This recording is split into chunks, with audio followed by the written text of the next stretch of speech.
Hi, I'm Christine. Welcome back to my channel. In today's video, I'm here to kick off the historical fiction readathon with a vlog. Alright, I just actually got off of a live show for a Ravenel's read-along that I'm doing with friends, which we're reading the Lisa Kleypas Ravenel's series of historical romances. So just hopped off that live show on Sunday, and now I'm going to kick into a different gear, a different genre, and talk about the historical fiction readathon because I'm about to start that tomorrow on Monday. So I have to kick off this vlog, share my TBR, all the things. So we're going to switch gears, still talk about historical things though. So Tori and I from Novel Life, we have a historical fiction book club, which is Leave It to the Pros, and so we read historical fiction books every month, have a live show for the book club books, and so we also do these really fun like historical fiction readathons every few months. So we did one last fall, we did one this past summer, and then we decided to do another one for this fall, but to make it like gothic, atmospheric, paranormal, spooky season. So we are kicking off the readathon. It's going to be happening October 13th through the 19th. We have reading sprints, we have different prompts, we have a group read, which is also our book club read for our historical fiction book club for the month. We have all the things, a ton of live shows, so I'm here to kick off all of that. So first things we're going to do is kick off my TBR. I actually only have 6 this time around. Usually my TBRs are like super full for these, but for this one, for whatever reason, I just kind of wasn't in the mood to, I honestly wasn't even in the mood to read some of the prompts that we set up, which like is unfortunate since I'm one of the co-hosts, but like I feel like when we set it up and talked about it a couple months ago, like my reading then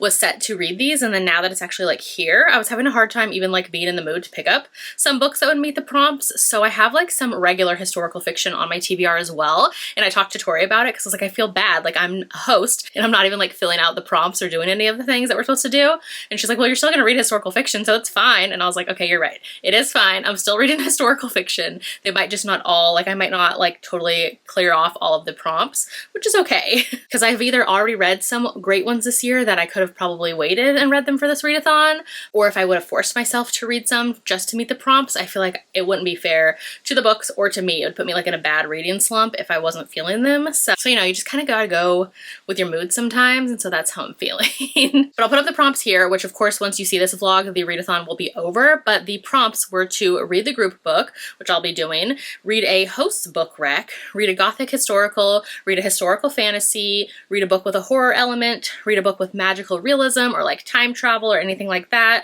read a book with a paranormal creature or aspect. So a couple of these can meet some of the prompts, and then some of them are just like straight up just regular historical fiction, which I'm excited to get to those as well. So the first one I have, which is the group read, as well as like I mentioned, our monthly book club read as well. So it's going to kind of like hit 2 things for us at once. So that one is Upon a Starlet Tide by Kel Woods.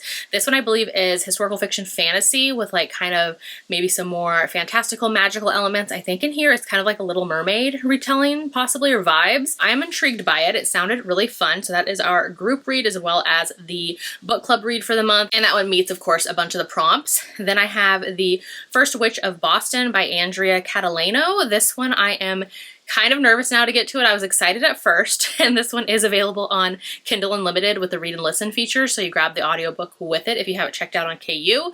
So I was intrigued by this one. It's supposed to be like Salem witch trial following a woman, but then I haven't heard the best things from some friends who read it already, so now I'm kind of like nervous to go into it, a little more wary, but we shall see, because they were like, maybe you'll like it. They DNF'd it, but they're like, maybe you'll still enjoy it. So I'm intrigued by this one. I also have on here A Sweet Sting of Salt by Rose Sutherland. This one came out I think last year, maybe the year before, and it's been on my TBR since, and it sounds very interesting. Honestly, the cover is the first thing that grabbed my attention because it's so stunning. So this one's set in the 1820s in Nova Scotia, and it's a sapphic retelling of the Selkie Bride, which I am very intrigued by. So it's like folk tale type of fantastical elements. So it says, once a young woman uncovers a dark secret about her neighbor and his mysterious new wife, she'll have to fight to keep herself and the woman she loves safe in the stunning queer reimagining of the classic folklore, The Selkie Wife. And it goes from there. So I am very intrigued by this. I've heard good things from some friends who have read it. So I'm intrigued by this one, and I can't wait. I actually grabbed this one from my library. They have the audiobook, so I'm excited to get this one off of my TBR. And then this next one I actually just found it at, I think, like Value Village a couple weeks ago. So this is Lovely War by Julie Berry. This one has been on my TBR for a while. This one will actually meet a couple of the prompts. I didn't think it would, but I think this one is like historical fiction with a fantastical magical realism type of quality, I believe. I think this one is basically like World War II, but if the Greek gods were involved, I want to say. I think that's the case. I haven't read this one. It's been on my TBR forever, so I'm gonna kind of include it because it maybe will meet the prompts for like magical realism or fantasy. I know this one will meet the host's rec as well because I know Tori, my co-host, she loves this book. It's one of her favorites. So I'm very intrigued by it. So I want to read it for the readathon. I got the audiobook from my library. I think the cover is so stunning. Like the Eiffel Tower on there with the plane. Such a stunning cover. I've heard the best things about this book, so I want to knock this one off my TBR and get to it. So I'm hoping that maybe I'll pick up some other books that people are maybe reading during our reading sprints and all of that I'll maybe like put on my TBR for the readathon. But otherwise, the next two that I have, they're both just like historical fiction that have been on my TBR for a while that won't really meet any of the other prompts. So the first one is The Personal Librarian by Marie Benedict and Victoria Christopher Murray. So this one was on my TBR for our readathon actually in the summer, but I was waiting for my audiobook to come in from the library and it never did. And so I ended up actually finding a copy of it at a used bookstore when I found the previous one as well, found this one the same day. And so I want to get to it as well as my library hold for the audio just came in because it was like weeks out. So I'm very excited now to get to this one. It sounds so good. I've heard amazing things. I've read both of these authors before and enjoy their books separately. So I'm very intrigued by this collab that they did. This one is kind of based in the 1920s around a woman who was hired as JP Morgan's, I think, personal librarian. Yes, she was Belle DeCosta Green, the Black American woman who was forced to hide her true identity and pass as white in order to leave a lasting legacy that enriched our nation. So I'm very intrigued.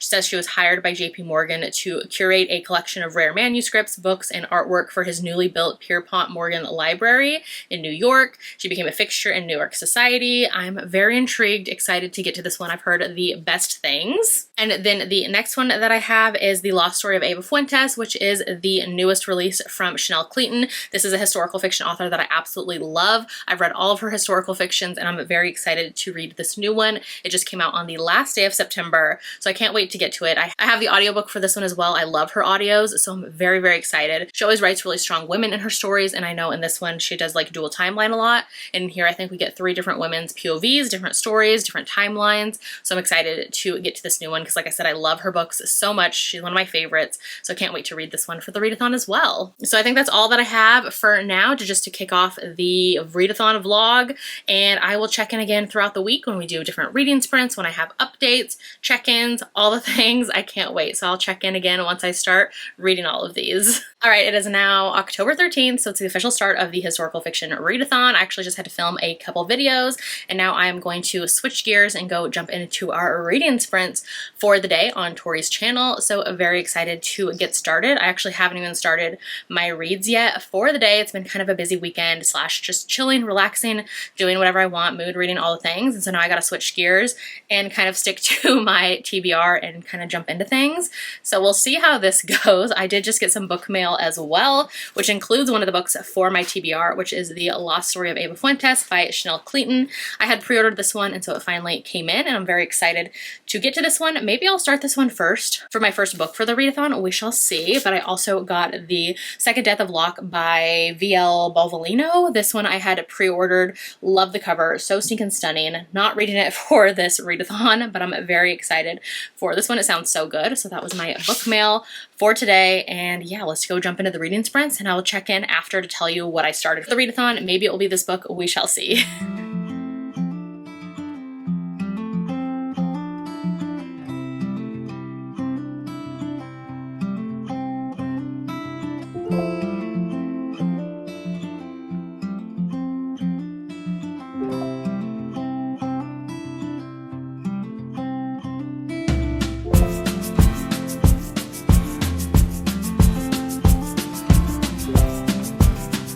Alright, just hopped off of the reading sprint on Tori's channel, and so the first book that I ended up picking up was The First Witch of Boston by Andrea Catalano.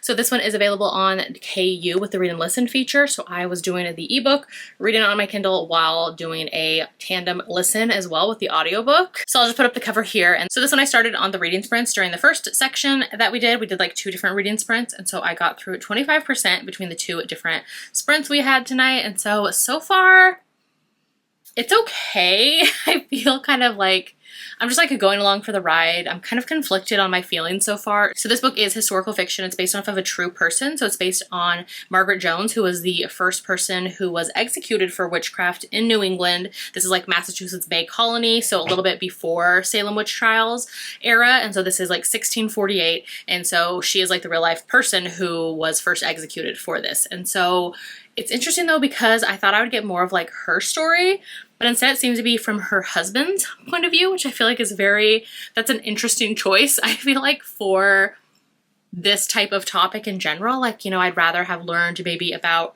her. Like, I know this is like fictional obviously as well, but like a fictionalized take of this true event. But like, I feel like it would have been maybe more impactful, more interesting coming from her point of view. I mean, maybe there's still time to go. I'm 25% in, but I feel like it's an interesting choice doing the husband's POV. So far, we're kind of jumping around in the timeline as well. Like, it started off after the fact of him trying to escape to, I believe, Barbados, because he was actually arrested as well when she was for maybe like conspiring or part of the whole witchcraft trial as well. So he was arrested and then was trying to flee and go to Barbados, and some things happened, and eventually he was like let go from prison because of course, you know, a man, of course he's gonna get out of it. But of course his wife was executed. And so it's interesting because now we're going back in time of kind of them setting up shop, living and doing all the things in Massachusetts in the 1640s. So basically she is a housewife. She's 35 years old. She's a midwife and a healer. And like when people are sick, they come to her for different ailments and treatments and things like that. And so we're kind of getting some of that backstory, as well as like I was mentioning the husband in here, like it's his POV and he's just like very horny for her a lot, which is a choice. It's very interesting. Like I get it. They really connect and get along. It's just interesting to see like spicy times mixed with like a historical fiction. Like two things I obviously read separately, but it's interesting to see them paired together, and especially coming from his POV. Like I just read a part where it was him and like very much deep into his thoughts of what he wanted to do to another widow in town. And I'm just like, sir, do I need to know that about you? And his wife's like watching his face and is like, I can obviously tell you're thinking about somebody else right now. So I don't know if this is like happening because maybe he's going to start questioning how she can like see and think these things about like what he's thinking about. If he's going to like be in on wanting her to be like arrested for witchcraft as well, or what's happening. But so far it's interesting. They obviously have a very healthy sexual relationship themselves as well, minus this little like side point, but like, so like so far it's interesting, and it's just a choice. Like it's a choice in the narrative, which is interesting. And so like I know that at one point it's talking about different people, like when they started accusing her because she was accused by like neighbors and fellow like former patients and things because of the like mass hysteria going on at the time and the paranoia of witches and witchcraft being a thing. Like it was super heavily going on in England, and it kind of carried over across the Atlantic, and people in New England were starting to have this kind of like mass hysteria and paranoia kind of happening. And so people just accusing people. Of course, we all know what happened with all the Salem witch trials and things that eventually happened with this. So I'm curious how it continues. So far I'm not loving it. I'm not like disliking it. I feel like it's going to be maybe a 3-star. But again, we'll see, because I'm only a quarter of the way through. The book's on the shorter side. I think it's like 325-ish pages, I think I looked up. So it's shorter, and we'll see how it goes. I'll continue on and check in again later. All right, so it's actually Wednesday now. I didn't check in at all yesterday, so I've already gotten through finished the first book and got through a second book as well. I actually just filmed my mid-month reading wrap-up for my regular videos, so that will have already come up by the time this vlog goes out, which I just realized I didn't even turn on the lights behind me for that video, but it's fine. But anyways, I haven't vlogged anything else for the week because I've just been doing regular like everyday work stuff and school work because I homeschool my daughter. So a lot of like doing some algebra and different math because she is in middle school. So that has been a lot of fun and time consuming. But anyways, so just been busy with kind of that and work and all the things. And so I had finished I'll put it up here, The First Witch of Boston, I think it's called.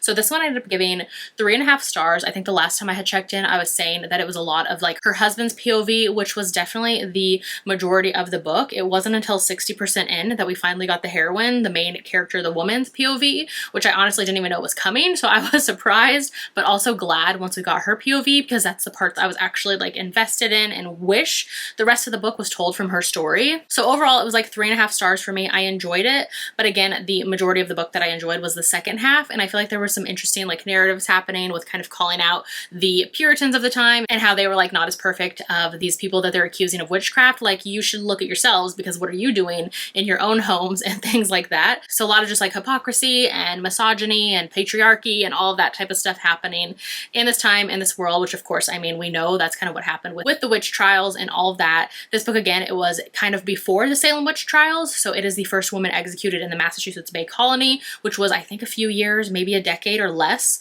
before the Salem witch trials took off. So again, Massachusetts, just a different area. So a lot of it in here, which I mean, looking back on history, we know of what people were being accused for witchcraft and just kind of the mass hysteria, the mass paranoia of it all, of them accusing people for all sorts of like silly things, ridiculous things, and just kind of this witch hunt that people went on to kind of attack these women for the most random things. Like this woman is a healer, she's a midwife, and so then all of a sudden they were accusing her because they're like, oh, so-and-so's baby didn't make it, so obviously that was you. Like you knew so-and-so was pregnant before they announced it, like that must mean you're a witch. And she's like, no, it's because I've dealt with how many pregnant women's bodies, like I can tell from the way they're carrying that they're pregnant, like shut up. And so a lot of that, and then a lot of basically she was a healer, and so people would be like, oh yeah, she told me to take this like specific medicine that she concocted and I refused to take the medicine, and she said if I refused I would like not get better, and then I didn't get better, so that means obviously she's a witch. And it's like, where's the common sense? Like, obviously, if you don't take a medicine for something,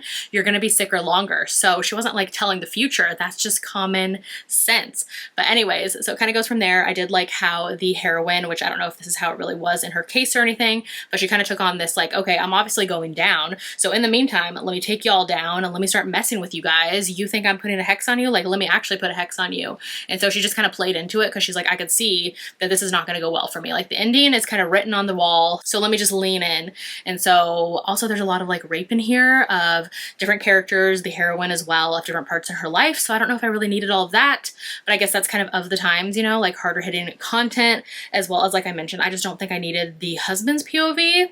In the end, I kind of see why it was there and some different things, but I mean, I feel like we could have gotten that with maybe less of his chapters, more of hers, but interesting narrative choice. So overall, 3/3.5 stars. So then my second read that I picked up is The Lost Story of Ava Fuentes by Chanel Clayton. I ended up getting the audiobook of this one as well, and I already finished it. I loved it so stinking much. Gave this one 5 stars.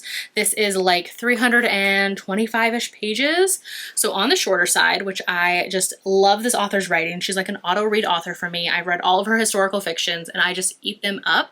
I love this one. It basically is told through 3 different timelines. And so in here we have a woman in 2024. She's an American who lives in London, and she's basically hired by an anonymous person to find this like really rare book. Like there's one book in existence and they want her to find it, which is a story that was written by Ava Fuentes in the book. So she's kind of hired to source and find this book, and along the way some things start happening where she kind of reaches out to some bookseller friends, and those people end up getting murdered. And so she's like, okay, exactly what am I looking for and why is it so dangerous? She has to work with her ex-husband as well, and so that's kind of the current day story. And then we jump back to 1966, where we follow another woman in Havana, and she is actually a librarian at the time. Her husband is unjustly imprisoned, and so she is filling her time with the library and with books and kind of safeguarding books because of some like political things happening in Cuba at the time. And so she is tasked with this story from Ava Fuentes, where she is kind of given it to a safeguard, and she decides to read it, and you see her storyline. And then we cut back to all the way to 1900, where we're following Ava Fuentes, and so she is in Havana as well. She's a school teacher, and basically there was like this kind of agreement between the US and Cuba at the time to kind of like strengthen educational connections or something like that, like a partnership where they were bringing in Havana school teachers to Harvard actually to kind of learn and take things on. So she was kind of asked to join that project, and so you see her life in Havana in 1900 and kind of the things happening there at the time, and then her coming to Harvard and her eventually writing this book that of course the different people in the different timelines are influenced by / are involved with in their lives. And so I just loved it. That's basically like the first 3 chapters because you get each person's POV and setup. And so from there, I won't say what happens because obviously the book's on the shorter side, and I feel like you should read it because it just goes from there. And I loved it so much. This author just always hits for me. I love her books so much. So 5 stars for this one. Strong women. I love the like multiple timelines that she tells stories in. I love the history I learn when I pick up her books. I just loved it. One of my favorites. This was actually one of my 5-star predictions for myself for the year as well. So I'm so glad I loved it. 5 stars. It was so good. It doesn't meet any of our prompts, but it is historical fiction. So, you know, it is what it is. I gave this one 5 stars and I loved it. So next, I'm not sure what I'm going to read. I have the other books on my TBR, but I also have this book, which I just saw Lexi, who is participating in the historical fiction readathon. She had this book as her currently reading last night, and I was like, ooh, what is this? Let me go look it up immediately. So this is A Haunting in the Arctic by C.J. Cook. The cover for this one is stunning, and just kind of the title and the vibe, it was kind of giving me, if you've seen that like anthology show, The Terror, the first season in particular that I absolutely loved, it was kind of giving me similar vibes. And so I am intrigued. I think this has to do with a shipwreck off the coast of Iceland though, which I don't know if that's even the case. So let's see. It says a deserted shipwreck off the coast of Iceland holds terrors and dark secrets in this chilling horror. The year is 1901 and there is like a whaling ship embarking on its last voyage. And now it's 100 years later and some things are happening on this remote coast of Iceland. I'm not going to read too much more, but I grabbed it from my library because the audio was available. So I decided to check that one out. So I actually might jump into that one tonight. I think I will. I think I'll jump into that one next and then save the rest for my TBR later because I'm kind of feeling in the horror mood. I watched a horror movie last night. I'm very much in spooky season. I love spooky things. So maybe we'll keep it going and I'll just lean in to horror right now. So I think I'm going to do that one next and then I will check in again once I have some more updates for you.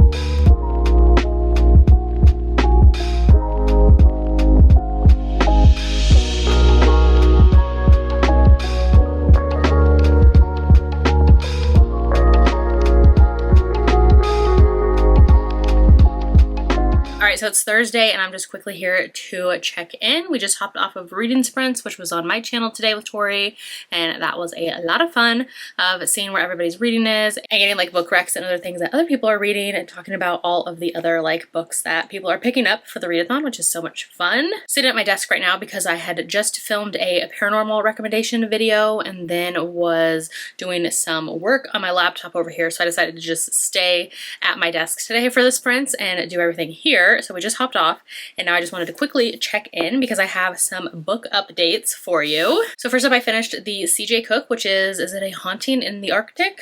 Haunting in the Arctic, something like that. So it has the really pretty blue with the ship on it, which I think is so pretty. So this one I enjoyed. I gave it 3.5 stars. I'd probably round up for it, I think, because I did enjoy it. I feel like it was super entertaining, but I didn't like love, obsess over it. All of those things. I am definitely intrigued to check out more from this author though in the future because I have heard that her other book, something to do with the witching, I think is in the title. I've heard that one's really good. So I'm excited to check out more from this author.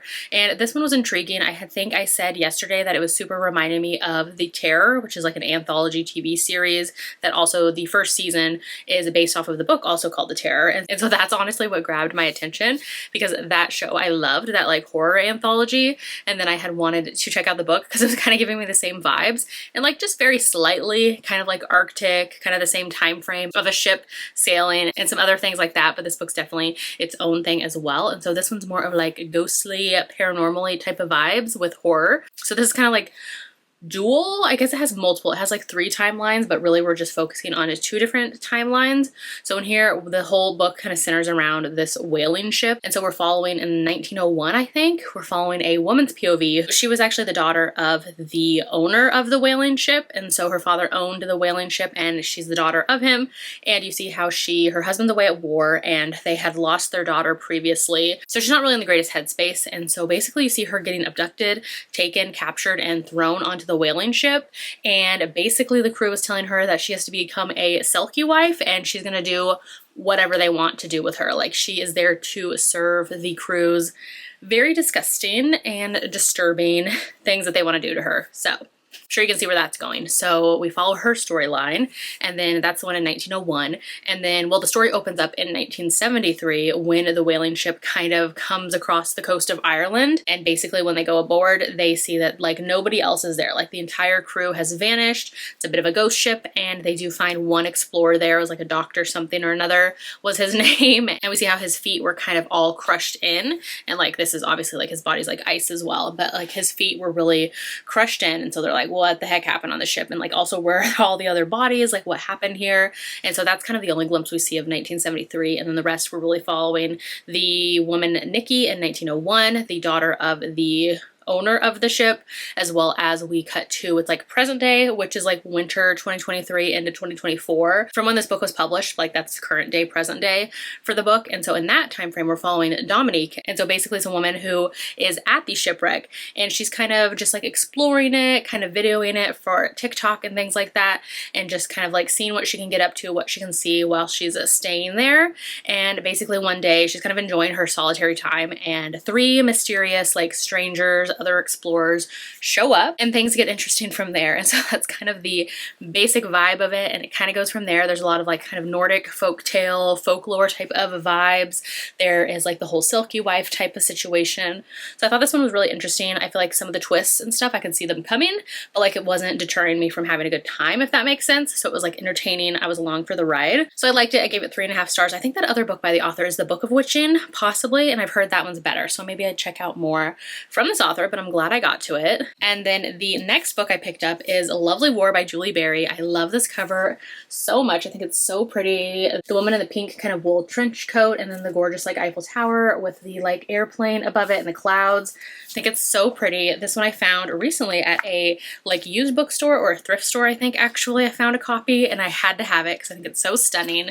This one had been on my TBR for the longest time, and so I actually have the audiobook from my library, and I'm so obsessed. So I got like 50%, like I've read this much, and so I'm right about to where Act 3 is gonna kick off. So I am very excited. I was talking about this one during the live show because I read I think another 15% or so during our sprints, and so I am obsessed with this one, which I was excited to get to it because I know that Tori is one of her favorites, as well as I know a ton of people have recommended this one over the years. So I was excited to give it a try, and I am loving it. I actually convinced Tori during our reading sprints that she was gonna pick it up and reread it because I was asking her if she did the audiobook when she read it, because the audiobook is so good. If you have the chance, highly recommend. There's like original music that's interwoven into the beginning of each chapter and kind of different setups throughout the book in the audio, and so it's so fun to listen to. I love the like kind of classical music vibes, and every now and then there's like a piano playing, and so there was a couple times during the reading sprints where I had to stop because I heard like faint music playing, and I took my headphones off because I was like, is somebody playing music around me? But no, it's the audiobook. So it kept catching me off guard, but I am just obsessed. I'm really loving it. So it's basically like really hard to explain this book. So it's historical fiction and kind of centered around World War I, a little bit of World War II, I guess, as well, as far as the time frame. And basically in here, it also has fantastical, magical realism with like a Greek mythology kind of interwoven. So the book opens up, we're actually following Aphrodite, Hephaestus, and Ares, and so the gods and goddesses, and we are seeing that Aphrodite was having a little moment with Ares, and so her husband Hephaestus is like, absolutely not, what is happening here? Because that's my brother and that's my wife, why are you guys together? So there's like this golden net that Hephaestus puts on Aphrodite and Ares, and basically decides to try Aphrodite for infidelity, which she was like, yep, guilty, it was me, I have no problem saying that I did that. And so he decides to put them on a trial, so to speak, amongst the gods. And so along the way, Aphrodite is talking to the two men, and she's saying that she doesn't love either of them. Like, she is not concerned about losing either of their love because she doesn't love them. And so they're like, well, what are you talking about? So she's like, I'm the source of love, but no one will ever truly love me, and I will never get to experience love like that, even though I can like gift it, give it to others. So I thought that was super interesting to kind of start off the book that way. And basically she tells the men and the other gods who are there as well, she's like, you know what, but let me tell you about these love stories that maybe you're not familiar with. And so then we kind of cut into the historical fiction aspect of it, where she is telling them about these kind of like love stories, or these people's like lives, and goes back to like World War I. And so it's so good because basically she's like, let me tell you a story about an ordinary girl and an ordinary boy who lived during one of the Great Wars, aka World War I. And so it kind of goes back into that timeline timeline. And so we're seeing kind of that throughout the book, as well as the gods will intervene, and Apollo, Hades have shown up, like different gods kind of show up and then talk about the aspect or the role that they played in it as well. So it's just such an interesting and unique, I feel like, story. And so I'm just loving it so much. The audiobook definitely recommend. Like this book, I feel like I'm gonna love it even more that I go in because I'm only halfway in, but it's definitely 4-star or above. It could go all the way up to a 5-star, and I hope it does because I'm just obsessed, and so I'm loving it. So definitely recommend the audio. I cannot wait to read more of it later tonight. So that is my plans. That is the current book I'm finishing, and then after this I know that I still want to get to the group read, and we'll see what else I fit in because I have a couple books on my TBR as well as some other ones people recommended during the live show. So there's a few other ones that I want to get to as well for the readathon. So it's going good so far. This is my 4th book. The 2 books I've given 3.5 stars, and then 1 book, the Chanel Clayton, I absolutely loved that one, gave it 5 stars. But otherwise, this one's going really good as well. So I'm so excited that I finally got to it. So for the rest of the night, I'm going to edit the paranormal romance rec video that I filmed earlier before the reading sprints. And then I have some like author work to do, which is actually doing some of that during the reading sprints of some like their reels and content polls that I have to get scheduled and posted and all of those things. So that is my plans for tonight, and then I'll get back to finishing Lovely War as well as then hop into, I'm not sure yet, so I'll come back to update you on what I think of this and then figure out and tell you what my next read is going to be as well.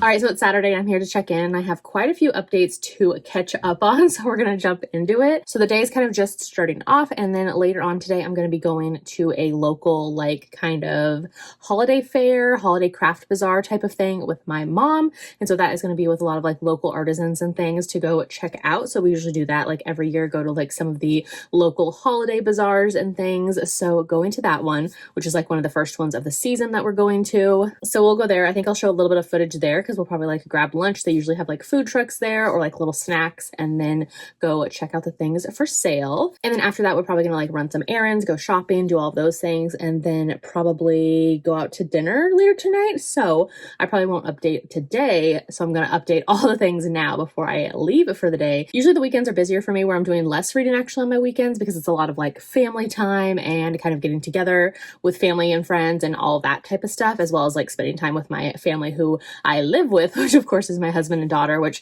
I see them all the time throughout the week, but like having time where we're not doing work or school or any of that. So kind of a lot of like other people in time for me on the weekends and less reading, especially during the day. Like I still get my reading at night when I finally have my me time. So I want to check in now. So I have a couple updates like I mentioned. First up, I think the last one I was in the middle of reading was Lovely War by Julie Berry. This one I absolutely loved. I ended up giving this one 5 stars. I was just so invested from the very beginning. I think I talked about it of how the audiobook is so fantastic. Like the music, the original music in the audiobook was just so much fun and really like brought you into the story. In here, I just really enjoyed seeing the gods and how they had a role / had their hands involved in the fates of these 4 different mortals stories that we're following as well. So in here, you really get Aphrodite, Hephaestus, and Ares and kind of their involvement. We also got like some little chapter moments or point of views from Apollo and Hades. So some other Greek gods as well. And I just thought it was so fascinating. Honestly, I loved the part with like the Greek mythology more, which maybe I need to get back into some of my Greek mythology reads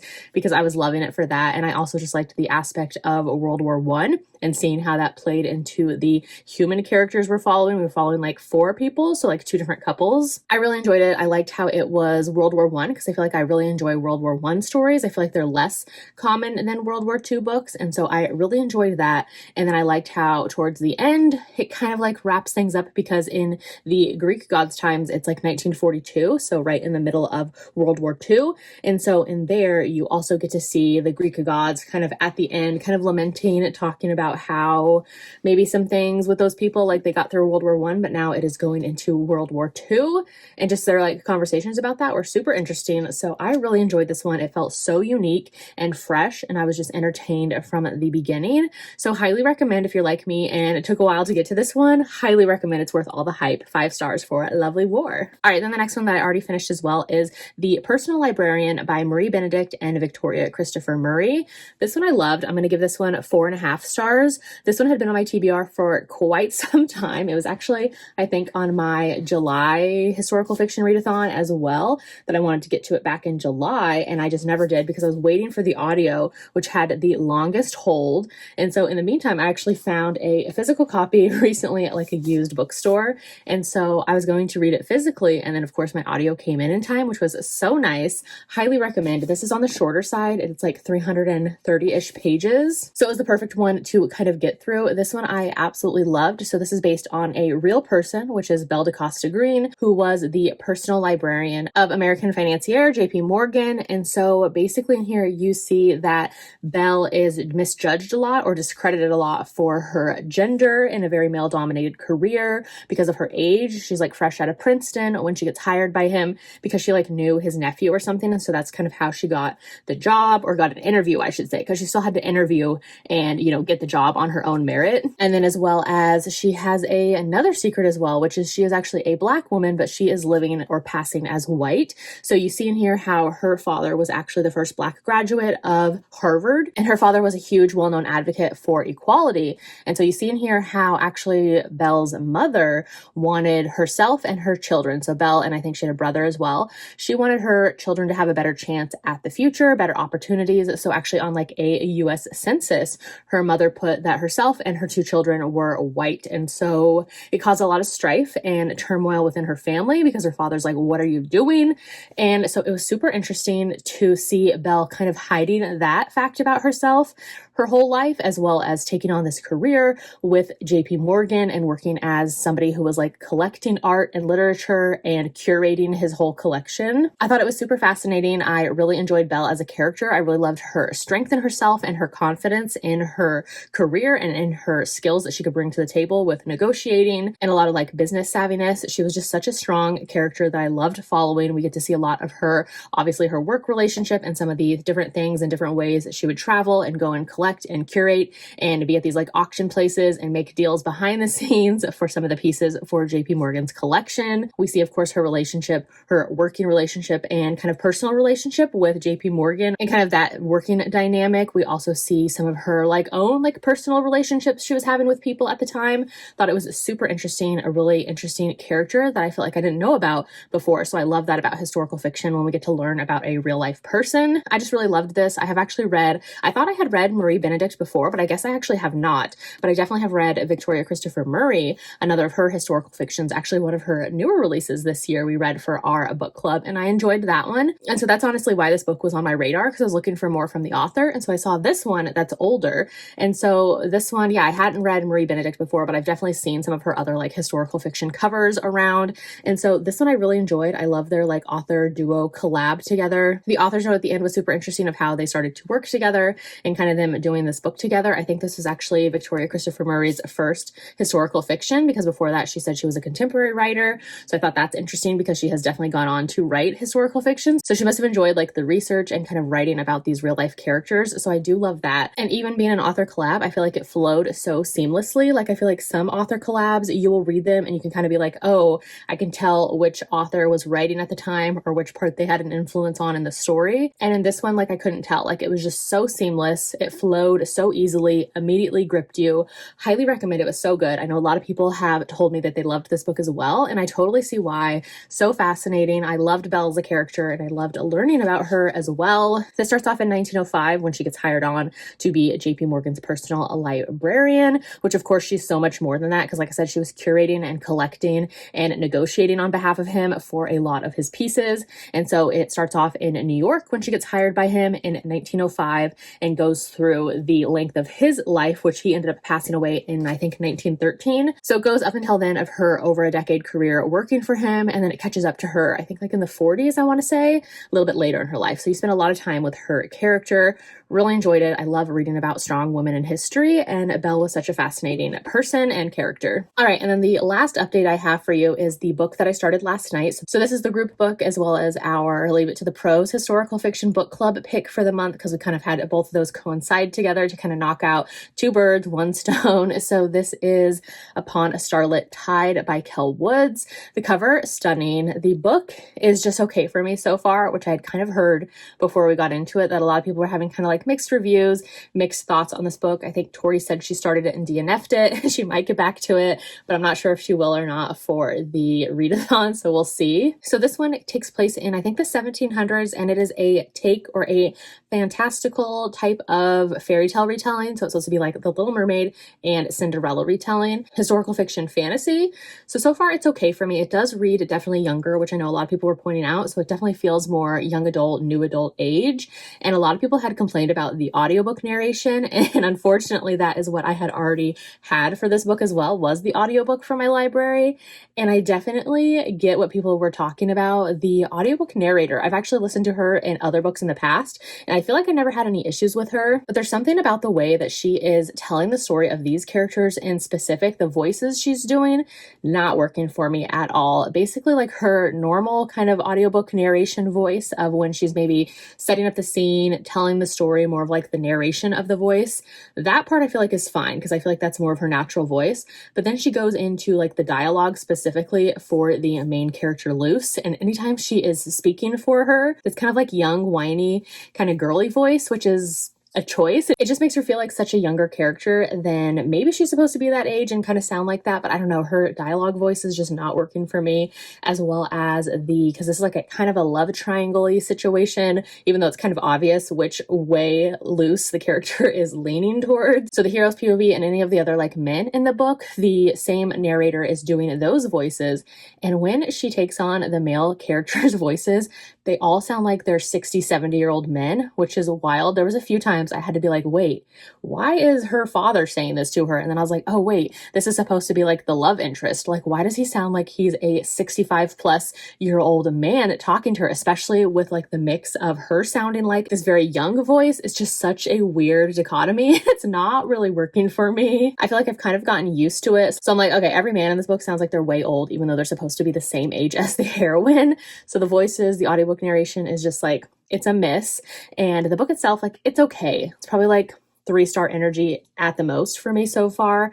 I am about 75% into the story, so I'll finish that up later tonight when I get home. And it's okay. Like, so it's 1700s, and we're in Saint-Malo in France off of Brittany, which I feel like is so fun because I actually read a book set there as well earlier this year for historical fiction during our July readathon, which was All the Light We Cannot See, whatever that popular like Anthony Doerr book is. So that one was also set in this town of this walled-in city. So I feel like I'm already kind of used to that setting, so I can picture it perfectly in here. So that part's working for me. And so we're following the heroine Luce, and she is one of many daughters of a wealthy like ship owner, I think is what her father is, who lives in this city. And so you see that actually it's said that her father actually found her like up washed ashore on Guernsey, I think he said. He found her when she was younger, so she's kind of his favorite, but almost in like a pitying way, as in like he kind of feels bad that she's been through a lot in her life, and so he feels like he has to like be there for her more because he feels bad about how she was found and kind of left alone. So it's kind of an interesting setup. And then in here, all of her sisters are just obsessed with like what new gowns they can get and which husband they can marry, and kind of all of those very typical kind of like court type of settings of what ladies would have been interested in back then. And so in here, Luce is more interested. She's like, no, I want to have my own ship. I want to be a ship captain. I want to work on a crew. Like, I want to go adventure. And the start of the story is her finding a man washed up on shore. And so it's very much giving those Little Mermaid vibes. And you see in here as well, Luce has something going on with her feet. Like, I'm not too sure. They don't really mention exactly what it is, but they kind of reference it a lot. Like, something is happening with her feet where maybe they are a little bit disfigured. I'm not sure if she has like something, if it's just chronic pain with them, or if there's actually like a medical condition as well going on with her feet. I'm not too sure, just kind of the way they describe it. And so in here, it is basically her trying to figure out about this mystery man who washes ashore. And then she also has this kind of like relationship situation with her best friend, who is Samuel, one of the other guys in this like love triangle situation. And he is somebody who gets her love for the sea. He's taught her a lot about about ships, and so it's their kind of friendship, romance type of situation happening. We do get some like Cinderella moments in here as well, with kind of like a lady showing up and granting her, like giving her these like kind of glass slippers, or an interesting take on that, where she's basically making her these slippers or glass shoes that have water in them or something, like magically, where basically Luce has a hard time walking unless she's in the water with her feet. And so the like person who shows up, who I don't know if she's like a fae creature because fae exist in this world, or what she is, if she's like a sorceress or a witch or something, who she's kind of giving Ursula vibes. She shows up for setting up for this ball and gives Luce these like kind of glass watery slippers, I guess you could say. So an interesting spin on that part of the fairy tale. And so basically where it feels like she's walking in the water, which is where she's more comfortable. And so she makes a deal with her. And of course we know where that's going to go. And so far that's kind of where the story is. And it's kind of just going from there. And so it's fine. It's just fine overall for me. I'm not like super pulled in or super interested. The audiobook narration I feel like is definitely a miss, but didn't know that until I had already grabbed the audiobook. So, you know, it is what it is. I'm usually not picky about audiobook narrators, but this one in specific just definitely isn't working. And I know so many other reviews talked about that as well. So if you do pick this one up, I don't recommend the audiobook unless you can kind of get over those type of voices happening. And so it's just fine. I feel like it's definitely more YA fantasy. I was gonna say, I feel like it's a hard time even calling it fantasy, because even though there are some fae who exist in their world and are mentioned and talked about, I feel like it's not super heavy on the fantasy aspects either. Like it's a very light, it almost just feels like a historical type of YA historical, I guess, you know? So I don't know.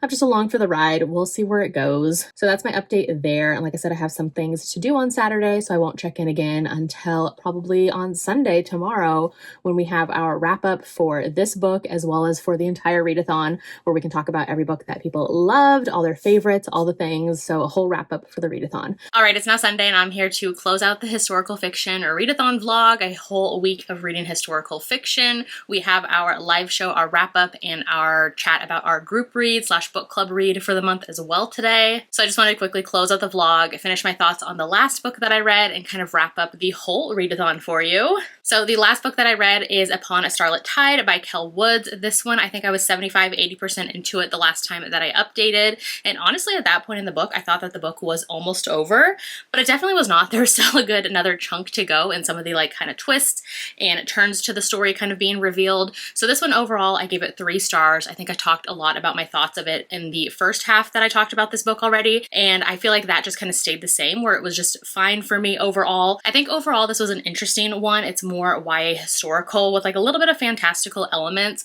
and a little bit of that like fairy tale retelling. You can definitely see some of the influences for The Little Mermaid and Cinderella in the story. I do feel like it was done in a unique and interesting way. I like how some of those fairy tales were kind of turned on their head a little bit with some of the moments that the author chose to write. I do think it was interesting, some of the familial dynamics that was at play as well in here, kind of seeing those relationships and the nuance to them. Like some characters were maybe more coming off as villainous, but I liked that they had like multifaceted aspects to their characters. There was a lot of them in there, and kind of you got to see the reasons behind maybe some of the decisions, or why they acted a certain way, why they treated people a certain way, instead of just being like a classic like villainous character, just, you know, mustache twirling and villain. Like there was some nuance to them, so I thought that was kind of interesting. But overall, I think it was fine. It was just a little too long for me. The audiobook narration is definitely not the way to go. Do not recommend that. I think there was some interesting twists to fairy tale retellings, if that's your thing, and maybe less fantastical elements, but more like just YA kind of historical type of setting. There is like sort of a romance situation happening in the book as well. I think I talked about or earlier like alluded to it being like a love triangle situation. It's kind of obvious the way that the character is going to lean, of course, throughout the whole book, so it doesn't feel like super love triangle-y. And I feel like the romance aspect of it, if you're going for that, like I think this book is blurbed or described as having like a swoon-worthy romance or a swoony romance. I definitely don't think that's the case. Honestly, the way that it ended, like you don't really get that kind of HEA type of classic romance ending that you'd get unless you go through like the end of the chapter, like the last chapter or the epilogue, I think, is when you finally get that kind of moment, because otherwise it's kind of not really there. So overall, it was okay. Just not like a favorite for me, not one I'd probably think about. The cover's stunning, 3 stars overall. So then to wrap up the entire readathon, I did end up reading 6 books for this readathon for the week. It's actually, I had 6 books on my TBR, but I didn't get to all of the 6 that I originally planned to. I just swapped out one of them for a different book, which was the be, let's see, A Sweet Sting of Salt by Rose Sutherland. This one I thought I had the audiobook hold of it already in when the readathon started, but it was not, but I was the next person in line. So I kept hoping, thinking I was going to get it the week of the readathon, and I literally just got it today, right before I filmed this video. So I was like, of course, it shows up now. So anyways, I do plan to get to this one eventually. This is the one that is like a take on The Selkie Wife, and I think it's set in the 1600s. Could be wrong though, but I think that's the case for that one. It's sapphic. I've heard good things, so I definitely still want to get to it. I just didn't get to it for this readathon, which is fine because I ended up changing it out anyways and ended up getting to that CJ Cook, which was the historical fiction horror that I got to, so still got to 6 books. Overall, my average rating was still 4 stars. I had 2 3.5-star reads, 1 3-star read, 1 4.5-star read, and then 2 5-star reads, so I feel like it came out really well, and I'm glad that I ended up sticking to my guns. At the beginning of the readathon, I talked about how I was really not feeling some of the prompts and maybe going into more of that like gothic spooky horror paranormal elements. I just wasn't feeling those, so I'm glad I ended up throwing in like half just like regular historical fiction books for this readathon, because those are the ones that I absolutely loved. So I'm glad I did that and stuck to my guns, because I feel like otherwise I would have had a very not so great book slumpy type of reading week. So definitely glad I did that. But otherwise, a super fun readathon. I actually did end up checking off more of the prompts than I originally thought. I'll share it here. So I did do read the group book, which was Upon a Starlet Tide, read a host books rec, which I did Lovely War by Julie Berry because Tori loves that one. Read a gothic historical, didn't do that one, that's okay. Read a historical fantasy because the book group that we read matches that. Read a book with a horror element, so I read that CJ Cook, which ended up having horror and paranormal elements. So read a book with magical realism. I'm including the Lovely War one by Julie Berry because it has some of that like Greek mythology, magical realism kind of fantasy mixed in there for World War I, and then read a book with a paranormal creature or aspect, and so I am including that CJ Cook one for A Haunting in the Arctic. That one had kind of horror and paranormal elements, so including that. So I actually ended up getting through more of the prompts than I thought. I went in thinking I wouldn't meet very many of these at all. So I had a really good week overall. These are the 3 that I absolutely loved. I love how they're kind of matching a similar color theme as well. So first up we have The Personal Librarian by Marie Benedict and Victoria Christopher Murray. Love this one, and this is the one I gave 4.5 stars. The Lost Story of Ava Fuentes by Chanel Clayton. This is her newer release that just came out the end of September. Love, love, love this one. Highly recommend all of this author's books, honestly. That one I had given 5 stars to, and then Lovely War as well by Julie Berry. Gave this one 5 stars as well. Absolutely loved it. I'm so glad I finally got to it. I know that so many people have since told me that this is one of their favorite books of all time, and I totally see the hype. I don't know how I had never heard of it until kind of recent years, so I'm glad I put it on my TBR though, and it was so good. So glad I finally got to this one. So thank you to everybody who joined us for the historical fiction readathon. This was actually our 3rd round of the historical fiction readathon, so we absolutely love hosting these. Even if our books are not always hits, it's just a fun time to jump into more historical fiction books and chat with you all during the week as well. Like during our reading sprints is so much fun. I always end up with a full TBR after as well. If you did join us, definitely let me know in the comments and let me know what your favorite read of the week was. If you read the group book, what you thought about that one. I have a whole bunch of other historical fiction content if you want even more on my channel, so I'll definitely drop my playlist in the description box. I also have all the books that I read and talked about this week down below linked for you as well, with the book titles and the authors if you want to go grab them for yourself. So thanks so much for watching. If you'd rather leave me an emoji in the comments today to let me know that you watched this video, leave me any like pink flower, pink heart,